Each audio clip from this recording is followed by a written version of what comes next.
మన ప్రభువును రక్షకుడైన యేసు క్రీస్తు అతి శ్రేష్టమైన నామాన్ని బట్టి ఉదయకాల హోసన్న దైవ సందేశాలు అనే కార్యక్రమాన్ని వింటున్న దేవుని బిడ్డలందరూ మీకు శుభం కలుగునగాక.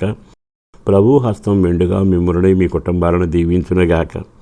ఈ రోజున ఒక కీర్తనాకారుడు వేదనతో మాట్లాడిన ఆ మాటలు మీకు వినిపించాలని కోరుకుంటున్నాను. కారణం ఏంటంటే పరిస్థితులు దారుణంగా ఉండగా అతను చక్కని ప్రార్థన చేస్తున్నాడు. అది ఏమిటంటే 35వ కీర్తనలోని 22వ వాక్యంలో చాలా తేటగా రాశాడు, నా ప్రభువా నాకు దూరముగా ఉండకుము, నా ప్రభువా నాకు దూరముగా ఉండకుము. ఇక్కడ చక్కని మాట రాయబడింది, జాగ్రత్తగా మీరు వింటారు. అదేమిటంటే దేవుణ్ణి భక్తుడు ప్రార్థన చేస్తున్నాడు, అయ్యా నాకు అది దయచేయి ప్రభువా, ఇది దయచేయి ప్రభు అంటే ఆయన గుప్పిలు విప్పి కోరిక తీరుస్తాడు. కానీ ఇప్పుడు ఇతరుల పరిస్థితులు ఏమిటంటే నాకు నువ్వు అది దయచేయి ఇది దయచేయి ఆ వస్తువు ఈ వస్తువు కావాలని అడగటంలా నాకు నువ్వు దూరంగా ఉండవద్దు.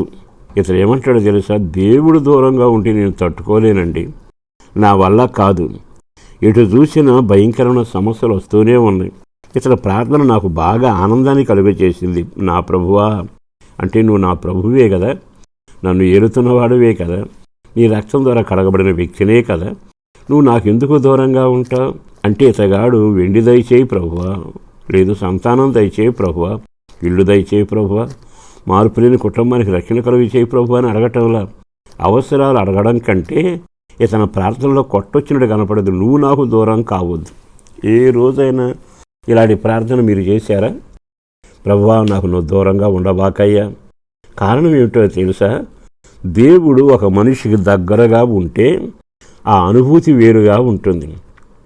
ఒంటరితనం లోకంలో అనుభవిస్తాంగా, భార్య భర్త పిల్లలు కొన్నిసార్లు వ్యక్తులు దూరం అయిపోతే కొంతకాలం మనకు కనబడకుండా విదేశాల్లో ఉంటే దూరంగా ఉన్నారని బాధపడతాం.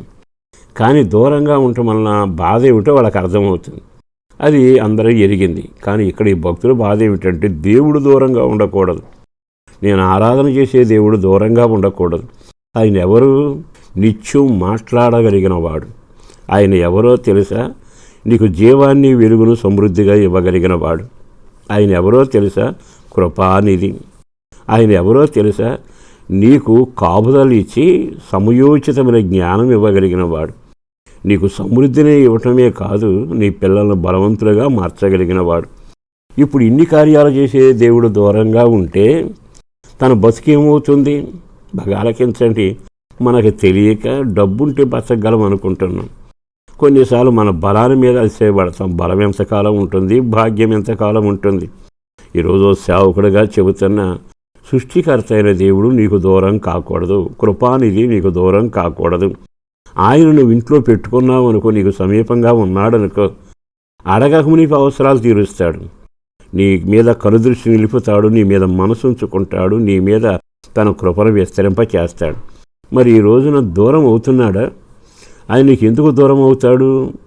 ఏదైనా పొరపాటు చేసినప్పుడు కానీ, కొన్నిసార్లు ఆయనకి ఇష్టం లేని ఆలోచనలతో ఊరేగినప్పుడు కానీ, ఆయన వద్దన్న పని చేసుకున్నప్పుడు కానీ, ఆయన దగ్గర నిలబడటానికి వీలు లేని పరిస్థితులు కలిగిస్తే ఆయన దూరంగా ఉంటాడుగా. అందుకే ఒక కీర్తనకారుడు ఏమంటాడు తెలుసా, నా ఇల్లును శుభ్రం చేసుకున్నానయ్యా, నా ఇంట్లో నుంచి మోసాన్ని దుర్మార్గతను తొలగించానయ్యా, నాకు దూరంగా ఉండబాకయ్యా. అంటే దేవుడు పరిశుద్ధతను కోరుకుంటాడు. పరిశుద్ధత ఎక్కడుంటే ప్రభు అంత సమీపంగా ఉంటాడు. ఈరోజు ఒక్క పనేగా నువ్వు చేయాల్సింది పరిశుద్ధంగా జీవించడం, కడగబడిన జీవితం, మార్పు కలిగిన అనుభవం, మేలైనది చేయటం, వెలుగు క్రియలు జరిగించాలి, మంచి చేయడం మొదలుపెట్టారు. అప్పుడు దూరంగా ఉండక సమీపంగా వస్తాడుగా. ఇతరు కోరుకున్న మాట నాకు ఎంత ఇంపనిపిస్తుందో, దూరంగా ఉండబాకయ్యా. ఆయన దూరమైతే అన్నిటినీ కోల్పోతాంగా. అభయం ఉండదు, ఆనందం ఉండదు, సంతోషం ఉండదు, వెలుగు ఉండదు. మరి ఈ రోజైనా ఈ మాటలు విన్నాక ఒకవేళ నీ ప్రవర్తన వలన కానీ, అపవిత్ర మాటల వలన కానీ, మార్పు చెందని అనుభవంలో కానీ, ఇంకా నీ యొక్క జీవితంలో వెలుగు చూడకుండా చీకటి కార్యాలు చేస్తుంటే ఇప్పుడైనా ఆయన వైపు తిరిగి క్షమాపణ కోరుకుంటే ఆయన నిన్ను కడిగి పరిశుద్ధపరుస్తాడు. ఎన్నడూ ఆయన నీకు దూరంగా ఉండడు.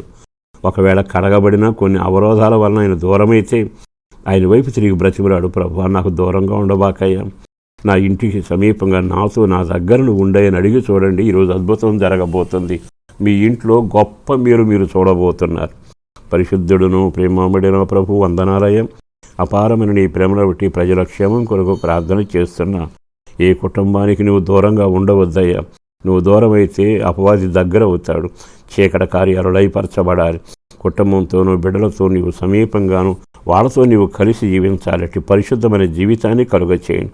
నీవు ఉంటే లోటు ఉండదుగా, నీవు ఉంటే వెలుగుంటుందిగా, నీవు ఉంటే సకల ఐశ్వర్యాలు కాపుదల ఉంటుందిగా, ఇంకా వేరే ఏం కోరుకోనక్కర్లేదుగా.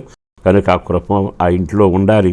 పిల్లల భవిష్యత్తు అయినా, ఉద్యోగమైనా, చదువులైనా, వ్యాపారమైనా, చేతి పని అయినా, ఆ ఇంటి వారికి రక్షణ అయినా, ఐక్యత అయినా, చెదిరిన బ్రతుకులు కట్టడబడటం అయినా, ఎదిగిన పిల్లల వివాహమైనా, వృద్ధాప్యులను ఆరోగ్యమైన, గర్భం తెరవబడకపోయినా కార్యాలు జరిగించి మీరు మహిమ పొంది ఆశీర్వదించమని యేసు పేరట వేడుచున్నాం తండ్రి.